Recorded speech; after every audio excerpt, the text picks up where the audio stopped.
Everyone and welcome back to our channel. अगर मैं आपसे ये सवाल पूछूं कि ऐसी कौन सी जगह पे आप अपने पैसे को इन्वेस्ट करना चाहेंगे कि आपका पैसा डबल हो जाए, चलिए हम ये मान लेते हैं कि आप अपने पैसे को रियल एस्टेट में इन्वेस्ट कर रहे हो। आपको दो ऑप्शन देती हूँ। पहला ऑप्शन, आपको एक ऐसी प्रॉपर्टी में इन्वेस्ट करना है जो कि एक पॉश एरिया में है, काफी अच्छी प्राइम लोकेशन है और बहुत अच्छे प्राइस में आपको मिल जाती है। दूसरी जो प्रॉपर्टी है वो आउटस्कर्ट्स पे है, मतलब ऐसी जगह पे जो अंडर डेवलप्ड है, जहां पे अभी हाल फिलहाल डेवलपमेंट नहीं हुआ है, लेकिन आने वाले समय में वहां पे डेवलपमेंट हो सकता है और आपके प्रॉपर्टी के प्राइसेस आसमान छू सकते हैं। तो आप किस टाइप की प्रॉपर्टी में इन्वेस्ट करोगे? एक जो बहुत ही पॉश एरिया में है उसमें, या फिर एक जो कि आउटस्कर्ट्स में है? वेल, अगर आपको डबल रिटर्न्स चाहिए, आपको मल्टी बैगर रिटर्न्स चाहिए, तो आप आउटस्कर्ट्स में जो प्रॉपर्टी है उसमें इन्वेस्ट करोगे, क्योंकि ऐसी प्रॉपर्टी जो कि ऑलरेडी एक पॉश एरिया में है उसने ऑलरेडी काफी रिटर्न्स दे दिए हैं, वो ऑलरेडी काफी महंगी हो चुकी है, तो आगे उसके और महंगे होने के चांसेस कम हैं।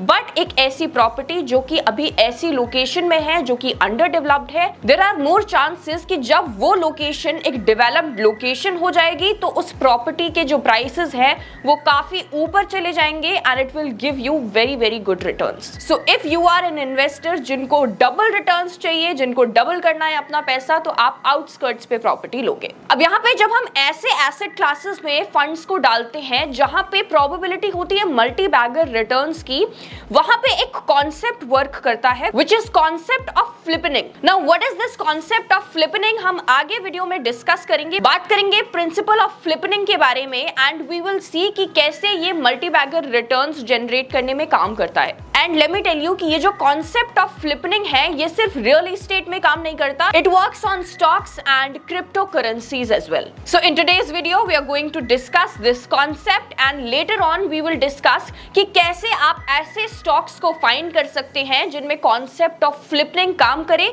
और आपको मल्टी बैगर रिटर्न्स मिले। In short, how can you find multi bagger stocks using the concept of flippening. But before we start the video, a quick reminder कि अभी तक अगर आपने हमारे चैनल को सब्सक्राइब नहीं किया है तो प्लीज हमारे चैनल को सब्सक्राइब कर लीजिए, बेल आइकन को प्रेस कर दीजिए ताकि ऐसी और वीडियोस की नोटिफिकेशन आपको मिलती रहे। और अगर आप इन्वेस्टमेंट करना चाहते हैं लेकिन आपके पास डीमैट अकाउंट नहीं है तो डिस्क्रिप्शन में लिंक दिया गया है, आप जाकर वहां से फ्री में अपना डीमैट अकाउंट ओपन करवा सकते हैं। चलिए let's begin the video and understand the concept of flippening. तो चलिए फ्लिपनिंग के कॉन्सेप्ट को समझने के लिए हम एक एग्जाम्पल लेते हैं। अब यहाँ पे हम फ्लिपनिंग कॉन्सेप्ट को स्टॉक्स में समझेंगे।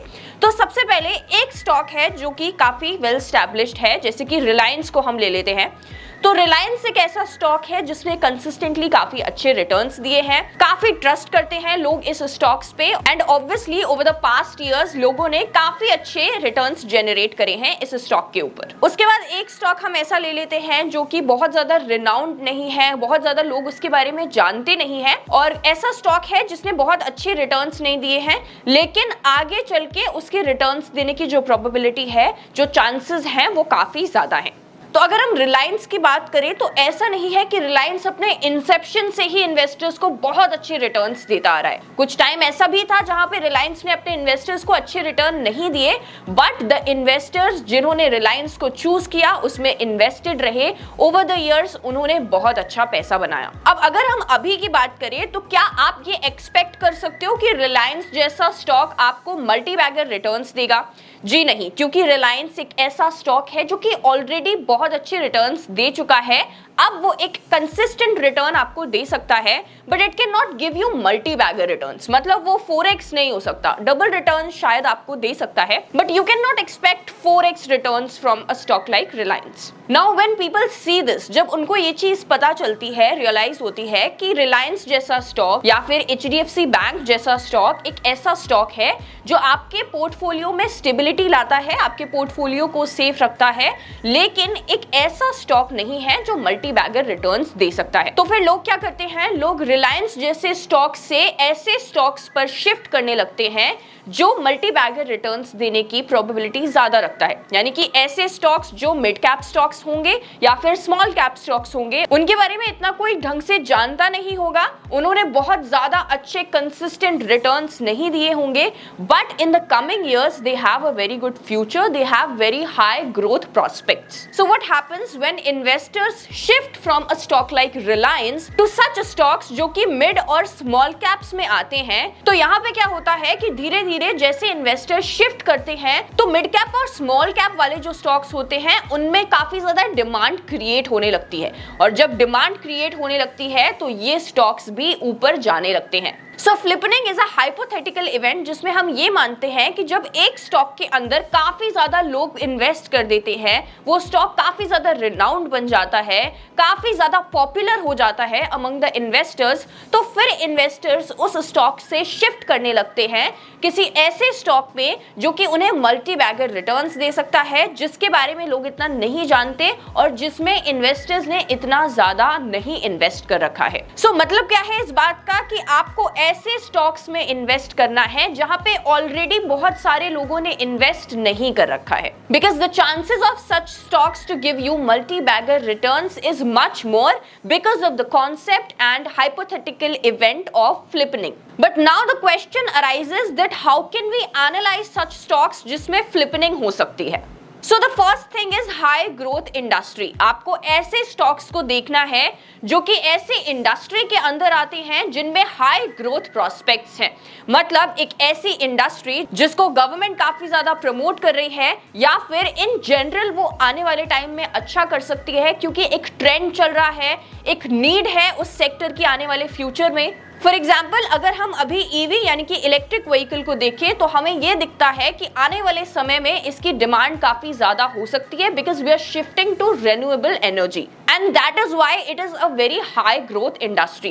Now it is a high growth industry in which you have to find stocks जिनके अंदर फ्लिपिंग हो सकती है, मतलब ऐसे स्टॉक्स जिन्होंने अभी ऑलरेडी अच्छे रिटर्न्स नहीं दिए हैं but there is a probability कि जब ये इंडस्ट्रीज अच्छा करेंगी तो ये स्टॉक्स अच्छे रिटर्न्स देंगे। The second thing is that you have to see the retail investor share holding and the FII share holding.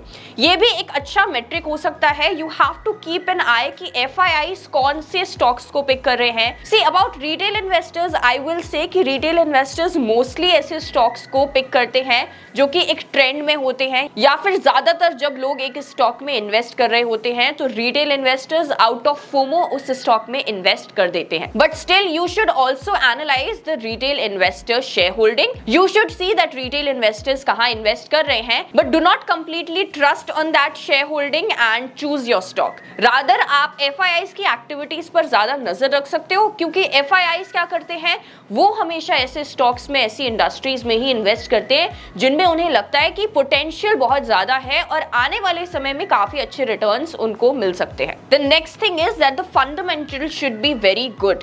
Finding such stocks जिनमें फ्लिपनिंग हो इंपॉर्टेंट है। The fundamentals does not look good, does not look solid, तो ऐसे stocks में invest करने का कोई फायदा नहीं है। फ्लिपनिंग कॉन्सेप्ट वहां पे चल सकता है या नहीं ये आप बाद में देखोगे, पहले आप ये चीज देखोगे कि फंडामेंटली कैसे हैं वो स्टॉक्स, क्योंकि कई बार ऐसा होता है कि एक स्टॉक अच्छा नहीं कर रहा होता because of a lot of reasons, but अगर उसके फंडामेंटल्स अच्छे हैं, अगर आप क्वार्टर ऑन क्वार्टर बेसिस पर उनके फंडामेंटल्स को स्टडी करते हो and you actually know that the fundamentals of that stock is good, तो आने वाले समय में जब वो स्टॉक ट्रेंड में आएगा then it will give you very good returns and that is for sure. So checking the fundamentals is the very first step that you should do. Then the next thing is that you should check the risk reward ratio because the risk reward equation should be favorable. अगर एक ऐसा risk reward equation है जो कि favorable नहीं है, unfavorable है आपके लिए, in that case आपको उस स्टॉक में इन्वेस्ट नहीं करना है